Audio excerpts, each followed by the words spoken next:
Target high से भी मैंने क्वेश्चन सॉल्व किए, तो वो काफी हेल्प किए हैं। फास्ट ट्रैक इंपॉर्टेंट है, फास्ट ट्रैक काफी मतलब इम्प्रेस किया है मुझे, क्योंकि Hi everyone, I am Dr. Sakshi Arora Hans, your OBGY faculty and midwifery faculty at Nursing Next Live. And today I am here with rank 28 of NORCET 8 exams, and that is Sheikh Zahoor.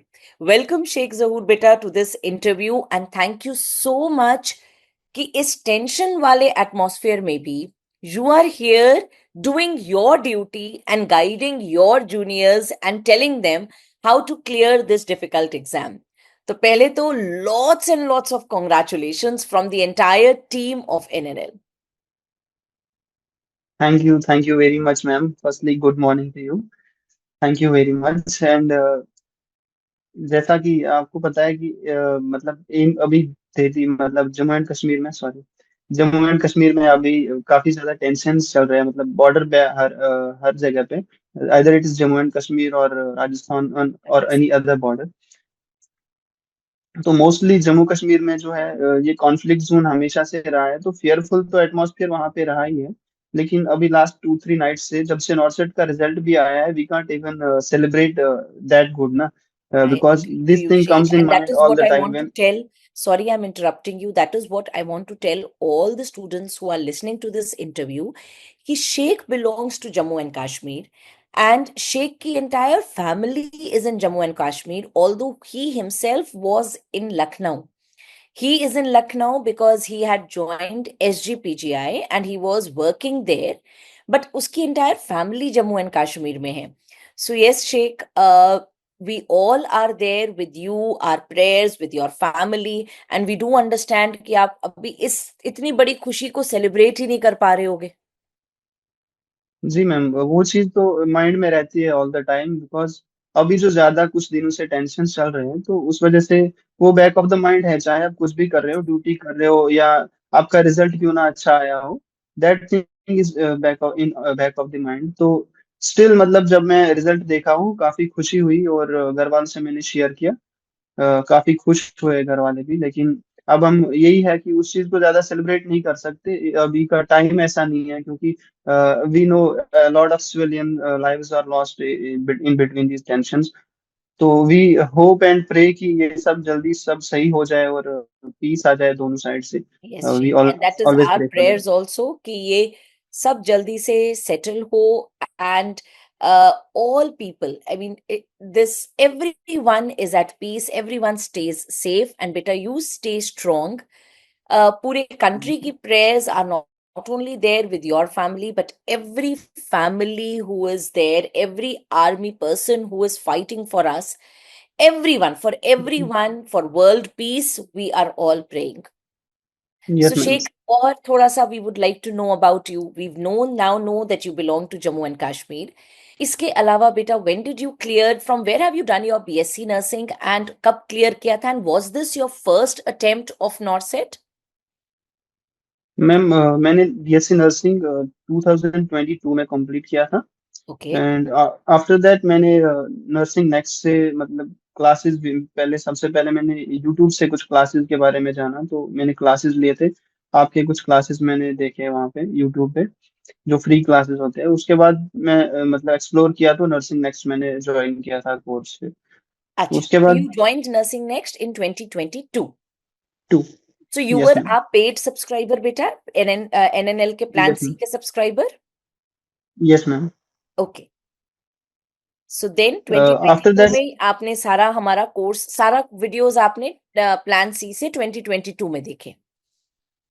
नहीं ma'am, actually उस time पे मैंने मतलब ending 2022 था अच्छा. Actually, दिसंबर nearly. तो फिर उस टाइम पे मैंने कुछ मेजर सब्जेक्ट्स देखे हैं, जैसे कि ओके. ओबीजी के आपने हाई यील्ड टॉपिक्स दिए थे, हाई यील्ड टॉपिक्स मैंने ओबीजी के दिए थे, देख लिए थे, फंडामेंटल ऑफ नर्सिंग के, पीडियाट्रिक्स के, और कम्युनिटी हेल्थ के। ये चार जो मेजर सब्जेक्ट उस टाइम पे मतलब हमारे टीचर वहाँ पे नर्सिंग नेक्स्ट पे बताते थे, आप भी बताते थे। तो वो सब के मैंने मेजर सब्जेक्ट्स के हाई यील्ड टॉपिक्स मैंने देखे। ठीक और है. उसके बाद फिर जस्ट 1-2 मंथ्स में ही हमारा फेब्रुवरी में 2023 में एचजीपीजीआई का एग्जाम था। ओके. तो फिर उसमें मैं मेरा सिलेक्शन हुआ है, AIR 61 रहा है उसमें मेरा। तो वंडरफुल. उसके बाद फिर यहाँ कंग्रेचुलेशंस. पे मैं जॉब कर रहा हूँ। Thank you so much ma'am. Okay बेटा, आपने एसजीपीजीआई ज्वाइन कर लिया and you got a very good hmm. Rank in SGPGI. So now what was the motivation behind giving नॉर्सेट? And आपने मतलब नॉर्सेट दिया क्यों? और देखो, सब लोग ये कहते हैं ना कि with nursing professional, and we all know that कि कितनी टफ ड्यूटीज होती हैं, वर्क करते करते आपको कैसे टाइम मिला कि आप नॉर्सेट की प्रिपरेशन कर पाए? मैम, एसजीपीजे में जॉब ज्वाइन करने के बाद मतलब मोटिवेशन था मेरा कि घर के पास जाना है, बिकॉज ऑल द टाइम मतलब मेन चीज यही है, चीजें मैनेज हो जाती है अगर आपके पास विल पावर और मोटिवेशन होगा। तो स्ट्रॉन्ग मोटिवेशन चाहिए उसके लिए, और वो मोटिवेशन मेरा यही था कि जब भी मतलब घर वालों से बात करता हूँ तो हर दिन मतलब ये चीज जरूर होता है डिस्कस की नेक्स्ट एग्जाम कब आ रहा है, घर के पास कब आ रहे हो। मतलब this was always a question from their side कि कब तुम exam, they want me near by, so that was the motivation that pushes me always. And that is so true what Zahoor has said तो just चीजों now को। कि motivation चाहिए होता है, वो वाई चाहिए होता है. जब आपको आपका वाई मिल जाता है ना कि मुझे ये क्यों करना है, और वो अंदर से जब वाई वाली फीलिंग आती है ना कि मुझे तो करके दिखाना है, तो फिर चाहे आप कितना मर्जी बिजी क्यों ना हो, आप करके दिखाते हो. And we have a live example in front of us, Zahoor, who got such a good rank in SGPGI, but still उसको मोटिवेशन था कि मुझे तो घर के पास पहुंचना है. And that is now what he is done. NORCET 8 में rank 28, that's a commendable thing. Zahoor बेटा, अब मुझे एक बात बताओ, आपने जब एसजीपीजीआई दिया उसके बाद भी आए होंगे नॉर्सेट. सो नॉर्सेट 5, 6 एंड 7 जी आपने दिया. How were your scores in 5, 6 and 7? Ma'am, नॉर्सेट 5 तो मतलब ज्वाइनिंग के साथ साथ ही 1-2 महीने में हुआ है, तो उसमें अच्छा मेरा परफॉर्मेंस नहीं रहा है क्योंकि पढ़ाई भी नहीं हुई साथ में। हाँ. लेकिन जो उसके बाद नेक्स्ट नॉर्सेट आया था, नेक्स्ट नॉर्सेट नॉर्सेट 6 आया था, उसमें मेरा रैंक था AIR 670, six A I hundred R and six seventy seventy okay. जी मैम। तो विच इज ऑल्सो मतलब वेरी उस गुड टाइम रैंक बेटा. Actually it is good rank, but for me who wants preferential um, मुझे अपने पास का AIIMS चाहिए, तो मेरे लिए वो थोड़ा डिसअपॉइंटिंग था। ओ, तो उस ओके टाइम पे ओके थोड़ा, ओके. हाँ. जी मैम, उस टाइम पे काफी डिसअपॉइंट हुआ कि, और मुझे उस टाइम पे ऐसे थॉट्स आने लगे कि शायद जॉब के दौरान तो इतना ही कर सकते हैं, इससे ज्यादा नहीं होगा, मतलब this is the best I can do while working as well. So उस टाइम पे थोड़ा काफी फेयरफुल था मैं कि यार अब मैं शायद नहीं हो पाएगा इससे अच्छा, बट बट स्टिल आपने अपनी पढ़ाई कंटिन्यूड रखी. जी मैम, मतलब ये चीज था कि जितना हम कर सकते हैं कोशिश करेंगे अपनी तरफ से, क्योंकि ये वही है ना, मेन चीज वही था मैम, की मोटिवेशन था कि पीछे की रोज जाना है, मतलब घर के पास जाना है, वो मोटिवेशन घर के कॉल से आता था कि घर वाले जब भी मम्मी कॉल करती थी कि फॉर्म निकले हैं कि नहीं निकले हैं, किस तैयारी कर रहे हो, क्या कर रहे हो, तो बस ये चीज जरूरी था। ये चीज मतलब बैक ऑफ द माइंड हमेशा रहता था, चाहे ड्यूटी पे भी मैं रहूं कि हाँ मुझे पढ़ना है। अगर मैं घर जाऊं, रूम पर अभी जाऊं, तो मुझे मतलब कुछ ना कुछ अभी रिवाइज करना है, अपना नया चीज पढ़ना सो है। Much to learn from you, Zahoor. तो जहूर बेटा, नाउ जब आपने इस बार नॉर्सेट का एग्जाम दिया, वर यू एंटिसिपेटिंग कि आपकी डबल डिजिट रैंक आ जाएगी, rank 28? Definitely not ma'am, actually I knew, मुझे लगा था कि मुझे मेरा रैंक अच्छा होगा, पेपर अच्छा हुआ था मेरा, और मैंने आते ही मतलब मेरे साथ मेरा रूममेट है, दोस्त है, मैंने उसको बताया था कि मेरा पेपर अच्छा हुआ है, लेकिन आई डिडंट एक्सपेक्ट कि दिस मच अच्छा हुआ है कि मेरा 28 रैंक आएगा। मैंने उसको बताया भी था 200-300 तक तो आ जाएगा मेरा रैंक, जैसा लग रहा है। So Zahur beta, many students would want to know that आपने ना पढ़ाई करी कैसे, बिकॉज लाइक यू सेड कि आपने नो एनएनएल से मेजर सब्जेक्ट्स करे थे, राइट, 2022 के टुवर्ड्स द एंड में. अब जब आपने हर बार नॉर्सेट के लिए प्रिपेयर किया, तो क्या आपने जो आपने नोट्स बनाए थे आपने उनको रिवाइज किया, या बार बार आपने वीडियोस दोबारा से देखे, या आपने क्वेश्चंस प्रैक्टिस करे? What was your strategy? क्योंकि ना आप वो स्टूडेंट हो जो जॉब कर रहा था, एंड जॉब करते करते आपने नॉर्सेट को ना केवल क्रैक किया है, You've passed it in such flying colors, rank 28. So your strategy is going to help many students. So we would like to take a deep dive into your strategy कि कैसे किया, बार बार हर बार जब प्रिपेयर किया तो क्या strategy थी आपकी?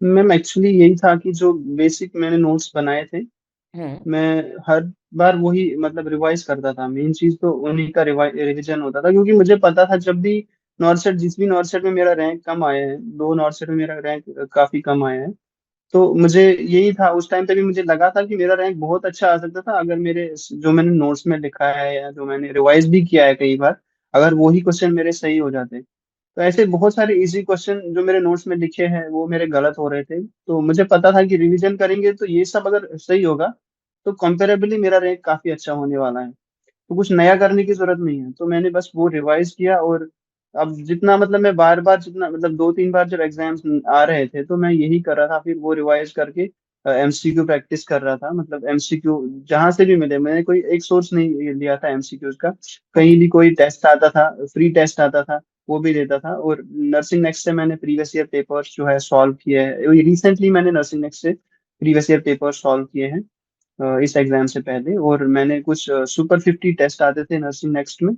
उसमें मैंने कुछ टेस्ट दिए हैं। Not all test I have given, लेकिन चार पांच टेस्ट, पांच छह टेस्ट दिए हैं मैंने उसमें भी, और वो भी काफी हेल्पफुल रहे हैं। विच मीन्स कि and that is what I always say कि कंटेंट का सोर्स हमेशा एक ही रखो। Your source should always be one, and जो भी सोर्स चूज करो उस पर पूरी तरह से ट्रस्ट करो, like Zahoor has done. But MCQs के लिए ना you should have that hunger कि कहीं से हम्म। भी एमसीक्यू मिलेगा, हाँ, but it has to be from a reliable source. बच्चों आजकल लाइव। बहुत सारे टेलीग्राम चैनल्स पे एमसीक्यूज आ रहे हैं जिनके कोई ऑथेंटिसिटी नहीं है उनके आंसर्स की। So always MCQ practice various sources से करो, बट ऑथेंटिक सोर्सेस से करो। So ji Zahoor, ma'am. Like you said that you had that confidence in NNL content. How, कई लोग ये कहते हैं कि एनएनएल का कंटेंट थोड़ा ज्यादा है। Do you yes feel ma'am. कि एनएनएल का कंटेंट ज्यादा है? मैम कई लोग बोलते हैं, मैंने भी मतलब काफी लोगों को, मतलब अब मेरे को भी, मतलब जब मैंने यहाँ पे ज्वाइन किया है उस टाइम पे भी काफी जूनियर्स ने या मेरे बैचमेट्स ने, काफी लोगों ने मुझसे सजेशन मांगा पढ़ाई के रिलेटेड, नॉर्सेट कैसे पढ़ेंगे क्या पढ़ेंगे। तो मैं जब उनको रिकमेंड करता था, मतलब बंदा यही करेगा रिकमेंड कि जो उसने खुद एक्सपीरियंस किया है, खुद जहाँ से किया है। तो मैं जब रिकमेंड करता था कि अगर आप ये समझ सकते हो, पढ़ सकते हो, तो ये आप यहाँ से नर्सिंग नेक्स्ट से कोचिंग ले लो, एक बार ऑनलाइन ले लो, बेटर है। तो उससे नोट्स बनाओ, उसके बाद फिर जो भी करो, मतलब चाहे जॉब भी करो, नोट्स एक बार रेडी हो जाए फिर आप जॉब के साथ साथ भी रिवाइज कर सकते हो। तो मोस्टली क्या बोलते थे कि इसमें ये है सिलेबस, मतलब बहुत ज्यादा पढ़ा रखा है, डीप पढ़ा रखा है, तो ये खत्म नहीं होगा। आई थिंक अगर लास्ट मतलब एक दो साल पहले की बात करते तो उस टाइम पे अगर ये बताया भी जाता कि थोड़ा नर्सिंग नेक्स्ट ज्यादा मतलब बताते हैं यहाँ पे, तो ठीक था। लेकिन दिस ईयर जैसे पेपर आते हैं, मुझे लग रहा है कि दिस इज अ मस्ट, कि इतना हमको पता होना चाहिए। अब ये ज्यादा नहीं लग रहा है। कि अब जिस तरीके के क्वेश्चन पेपर्स आ रहे हैं, clinically oriented questions and long stem questions, reason assertion questions, या A and B are true, B and C are true, इस तरीके जी के जो ऑप्शंस वाले क्वेश्चंस आ रहे हैं, for that you need a deeper understanding. आप जी। केवल रट्टे मार के, केवल कुछ लाइंस को याद करके आप एग्जाम को क्लियर नहीं कर सकते। अगर आपको अच्छी रैंक चाहिए तो आपके कॉन्सेप्ट्स क्लियर होने चाहिए, and that is what we focus here, on concept building. Yes ma'am. Definitely nursing next में यही मेन चीज मुझे लगा कि क्लैरिटी मिलती है कॉन्सेप्ट की। और ये भी है कि ऑथेंटिक सोर्स है, कि आपको कोई गलत चीज नहीं मिल रही है। मतलब अगर मतलब वो कोई क्वेश्चन आप कहीं से पढ़ेंगे, तो अगर आपको उसका आंसर कुछ गलत मिला है तो फिर आपके माइंड में कई बार रह जाता है वो चीज। तो इसलिए अगर आप ऑथेंटिक सोर्स यूज करेंगे तो आप हमेशा आगे रहेंगे, मतलब अपने बाकी कॉम्पिटिटर्स से। Thank you so much Zahoor for this, because nursing next में it is all the PG faculties, doctors, um सारे जितने भी पढ़ा रहे हैं, सारे एमबीबीएस एमडी डॉक्टर्स हैं जो सारे मेडिकल सब्जेक्ट्स को पढ़ा रहे हैं, and they have at least an experience of 10 to 12 years. So yes, that is one thing which we guarantee is authenticity in information, which is absolutely required. And केवल authenticity required नहीं होती, updation भी required होता है. कई Updation. बार ना, This अब word was in my because coming अब in my mind. नॉर्सेट में updates की value होती है. Yes, ma'am. Actually, this updation word was in my mind when you were talking about authenticity. Updation is a must. I think this time, due to I watched, I think, fast track videos of Dr. Mohit, and the updation in those videos, I think, helped me a lot. This time also में मतलब उन्होंने CHN बहुत ज्यादा focus किया था, community health nursing. तो community health में बहुत बहुत सारी चीजें जो अपडेट्स आए थे उसमें डायरेक्टली क्वेश्चन थे. तो वो चीजें काफी हेल्प करती है अगर आप अपडेटेड है तो. एंड ये ना मेडिकल फील्ड है, एवर इवॉल्विंग फील्ड है ना, तो जी. सब्जेक्ट्स में एंड कॉन्सेप्ट्स में, मेडिकल फील्ड्स में अपडेशन होता ही होता है. May be for state level exams वो अपडेट्स इतने इंपॉर्टेंट नहीं है, but for a centralised exam like NORCET, जो इतना हाईली रिप्यूटेड एग्जाम है, it one of the premier institutes of India के लिए, वहां पे ये अपडेट्स मैटर करते हैं. एंड वहां पे 1 और 2 क्वेश्चंस का भी गलत होना आपकी रैंक को ऊपर नीचे ले. तो जहूर बेटा, just tell me, how many questions did you do in the exam? मैंने 141 अटेम्प्ट किए थे मेंस में. 141 वन. अटेम्प्ट. एंड उसमें कितने आपको ऐसा लगता है कि आपने ये सोचा होगा कि ये गेस वर्क है? मतलब बहुत सारे क्वेश्चंस में ऐसा रहता है कि कुछ तो मैंने शायद, मतलब ऐसा लगता है कि दो ऑप्शंस के बारे में जब भी हम फंसते हैं ऐसा लगता है कि शायद मैंने ये कहीं पढ़ा है तो इसलिए मेरा ध्यान इस ऑप्शन पे जा रहा है. तो वो सच भी होता है. ऐसा इस बार भी मेरे साथ कुछ दो तीन क्वेश्चंस के साथ हुआ है कि जो मतलब मुझे ऐसा लगा कि ये मैंने शायद कहीं पढ़ा है लेकिन मैं श्योर नहीं था, लेकिन मैं उसके साथ गया, मतलब मैंने बैक किया खुद को कि मैंने कहीं से तो कुछ तो पढ़ा है, ये मतलब होना चाहिए इसका आंसर. तो डायरेक्टली वो उसका मैंने आके देखा तो वो आंसर भी था एक दो क्वेश्चंस का ऐसा. एंड ये चीज ना, मैं एक और चीज I want to clarify here, कि बच्चों बहुत बार ना आपकी गट फीलिंग आपको आंसर दे रही होती है. एंड अगर आप और क्वेश्चंस में 2 ऑप्शंस पे अटक रहे हो, वो क्वेश्चन अटेम्प्ट जरूर करो, उसको ये मत करो कि मैं अटेम्प्ट ना करूं. एंड जो आपकी गट फीलिंग कहे ना, उस आंसर को मार्क करो. कई बार क्या होता है कि आप ना आंसर इनिशियल राउंड में कुछ मार्क कर देते हो, सेकेंड टाइम जब आप उस पर ओवर थिंक करते हो, आप आंसर चेंज करते हो. And most of the times जो आपने आंसर चेंज करा होता है ना, वो गलत होता है. जो फर्स्ट टाइम यस में मैम, सही आपकी बात. गट फीलिंग आपको आंसर बताती है, जनरली वो आंसर सही होते हैं. यस मैम, ऐसा होता है कई बार हमारे साथ. मैंने मतलब खुद भी एक्सपीरियंस किया है, रिसेंटली एग्जाम में मैंने एक्सपीरियंस किया है ये चीज. है ना? अच्छा जरूर, हाउ मेनी टाइम्स, जैसे अगर आपका जो ड्यूटी होती थी वो कितने आवर्स की होती थी, और ऑन एन एवरेज आप कितना टाइम निकाल पाते थे रिवाइज करने के लिए? लास्ट 2-3 मंथ्स से, मतलब कंटिन्यूअसली 3-4 मंथ्स से एक्चुअली कंटिन्यूअसली पढ़ रहे थे, रिवाइज कर रहे थे. तो लेकिन ड्यूटी के साथ साथ थोड़ा डिफिकल्ट हो जाता है मैनेज करना. उसके बाद हम यही करते थे, मतलब जो भी मेरे दोस्त भी थे हम प्रिपेयर करते थे, तो मैं यही करता था कि आने के बाद में जितना 2-3 घंटे भी पढ़ सकते हैं पूरे टाइम पे, अगर पहले स्टार्टिंग में 3-4 घंटे 2-3 घंटे पढ़े तो फिर जितना जितना एग्जाम क्लोज आया तो टाइम थोड़ा और देते गए. मतलब अगर पहले 2 से 3 घंटे देते थे फिर 3 से 4 घंटे देने लगे. एंड मैक्सिमम मेरे ख्याल से 4-5 घंटे बस ऑफ डे जब बोलते थे उस दिन थोड़ा ज्यादा स्ट्रेच करते थे खुद को. बाकी 4-5 घंटे मोर देन एनफ इतना ही दिया था मैंने लास्ट. जरूर. अब जो ये तो मेजर सब्जेक्ट्स हो गए, कि मेजर सब्जेक्ट्स आपने ज्यादा फोकस करे. जो जी.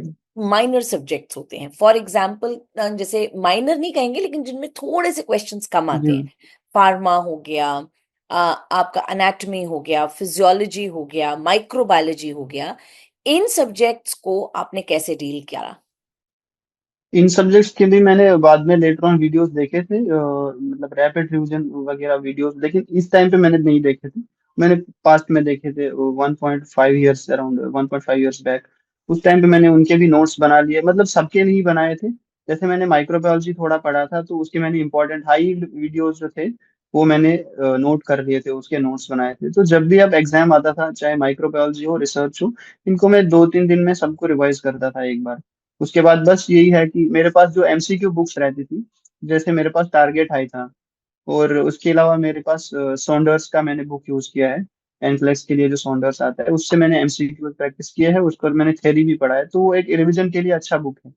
लेकिन पहले आपकी कंसेप्ट क्लैरिटी के लिए मतलब आपको मतलब समझना पड़ेगा जो भी चीज़ है। वैसा मैंने मतलब नर्सिंग नेक्स्ट से किया है क्लैरिटी। और आप क्वेश्चंस जैसे आपका दिन होता था कि आप अपने ड्यूटी पे गए, ड्यूटी से आए, उसके बाद आपने 3-4 घंटे पढ़ाई करी। तो ये जो 3-4 घंटे पढ़ाई करी, इसमें आप क्या केवल अपने नोट्स रिवाइज़ करते थे या साइमल्टेनियसली एमसीक्यूज़ भी प्रैक्टिस करते थे? मतलब टॉपिक पढ़ा और एमसीक्यू करा, या आपने क्या किया कि आज का दिन रखा केवल टॉपिक्स पढ़ने का, फिर 2 दिन बाद रखा केवल एमसीक्यू सॉल्व करने का? किस तरीके से आपने करा? आपने अपना मैनेज कैसे किया time table? Ma'am actually starting में अगर मैं लास्ट 4 मंथ्स की बात करूँ तो लास्ट हाँ, पहले के 2 मंथ्स में मैंने सिर्फ रिवाइज करने पे लगा दिया। मतलब पूरे ठीक टाइम है, 2 से ढाई महीने सिर्फ रिवाइज किया है जो भी नोट्स थे। और लास्ट के टाइम पे फिर रिवाइज भी किया और एमसीक्यू भी साथ में चलाए, क्योंकि एमसीक्यू प्रैक्टिस से थोड़ा मैंने बताया कि मेन चीज यही है कि वो एमसीक्यू प्रैक्टिस से हमको आइडिया मिलता है। और वो चीज मैंने प्रीवियस ईयर पेपर जो एनएनएल के दिए हैं और या सॉन्डर्स के मैंने क्वेश्चन सॉल्व किए हैं, राइट, टारगेट हाई से भी मैंने क्वेश्चन सॉल्व किए हैं, तो वो काफी हेल्प किए हैं उसको मतलब कॉन्सेप्ट को ना। एक बार क्लैरिटी जब मिले फिर उसके बाद क्वेश्चन आने के बाद भी हमको गलत होता है, और जब क्वेश्चन गलत होता है उसके बाद मतलब क्लैरिटी ज्यादा मिलती है कि हाँ अब नेक्स्ट नहीं होगा गलत। ट्रू। अच्छा, आपने कोई नेशनल मॉक टेस्ट दिए थे इस बीच में? नहीं मैम, नेशनल टेस्ट नहीं दिए थे ऐसे, नेशनल लेकिन टेस्ट नहीं दिए। लेकिन सुपर 50s में मैंने कुछ टेस्ट दिए थे, तो और वो काफी उनमें हेल्प आपका किए। स्कोर्स कैसे आता था बेटा? मैम उतना ज्यादा स्कोर मतलब अच्छा नहीं आता था, क्योंकि मैं यूजुअली जब कई बार बिजी भी होता था तो मैं ऐसे चला, टाइम उतना नहीं होता था तो मैं अच्छा, चलाता था। ओके, ओके, कभी कुछ मतलब अगर 100 एमसीक्यूज का पेपर है तो मैं कभी 80 अटेम्प्ट करके ही सबमिट करता था, क्योंकि मेरे पास टाइम ही उतना होता था, तो राइट, इतना किया है आज। तो फिर got it, got ji it. Ma'am. So, Zahur, like you said कि you have watched the videos of at least major subjects and फिर आपने बाद में later on बाकी subjects को भी किया. So, would you like to mention any faculty जिन्होंने आपको motivate किया या आपको impress किया, जिनके lectures ने आपको थोड़ा सा और अपने goal के करीब लेकर गए? It could be one or more faculties. Ma'am primarily तो सारे ही है, मतलब सबको क्रेडिट जाता है, लेकिन अगर मैं एक दो नाम लूँ तो सबसे पहला नाम आपका ही आता है। और वो उसके जरूरी बाद नहीं कि मैं मैं इंटरव्यू ले रही हूँ कि आपको मेरा नाम लेना ही है, that is not absolutely necessary. It's not a biased interview actually, I am saying this from my gut actually, कि मैंने आपसे जो पढ़ा है तो सबसे मतलब बेस्ट मुझे आपसे मोटिवेशन मिला है और क्लैरिटी मिली है हर चीज की। और ये भी मेन चीज है कि हमारा जो नर्सिंग का डोमेन है इसमें मिडवाइफरी का सबसे मेन स्कोप है। मतलब ये चीज हमको सबसे ज्यादा समझना चाहिए और समझना भी पड़ेगा, अगर एग्जाम या अगर नर्सिंग प्रैक्टिस में जब हम काम करेंगे तो ये चीजें जरूरी है मतलब। इसलिए ये एक मेन सब्जेक्ट भी रहता है, और आपने बहुत अच्छे से पढ़ा है ये चीज। थैंक यू सो और मच। इसके अलावा अगर मैं सेकंड किसी का नाम लूं तो सारे टीचर अच्छे हैं, सबने अच्छा पढ़ाया है, लेकिन this time the edition was doctor Marwah sir जो थे, दीपक मारवा। उनके वीडियो देखने से मुझे उन्होंने एक यूट्यूब पे जो मुझे मिला था ये ईसीजी का वीडियो इस टाइम ईसीजी पे का मुझे मिला वीडियो। था। और मुझे लगा कि ईसीजी पे हर साल मेरे को क्वेश्चन गलत होते थे, एंड लास्ट 2 नॉर्थ से मेरे ख्याल से मुझे ईसीजी पे क्वेश्चन हार्डली कोई गलत हो गया होगा because of doctor Deepak Marwah. I can't thank him enough, thank you sir. Yes, doctor Deepak Marwah is a legendary faculty and उनसे बेटर और उनसे इजी नहीं बना सकता कोई भी एमएसएन को। जी मैम डेफिनेटली। एंड जहूर बेटा, one more thing, like you have used NNL के कितने सारे फीचर्स, सुपर 50 भी आपने यूज किया, आपने फास्ट ट्रैक भी यूज किया, आपने मेन वीडियोस भी देखे। One feature of NNL which you liked the best? Fast track important है, फास्ट ट्रैक काफी मतलब इम्प्रेस किया है मुझे, क्योंकि कई बार डायरेक्टली क्वेश्चन भी हिट होते हैं वहां से, क्योंकि उससे एक तो काफी चीजें एक साथ में कुछ ही 2-3 घंटे में रिवाइज हो जाती है, और डायरेक्टली भी क्वेश्चन हिट करते हैं नॉर्थ सेट में। राइट।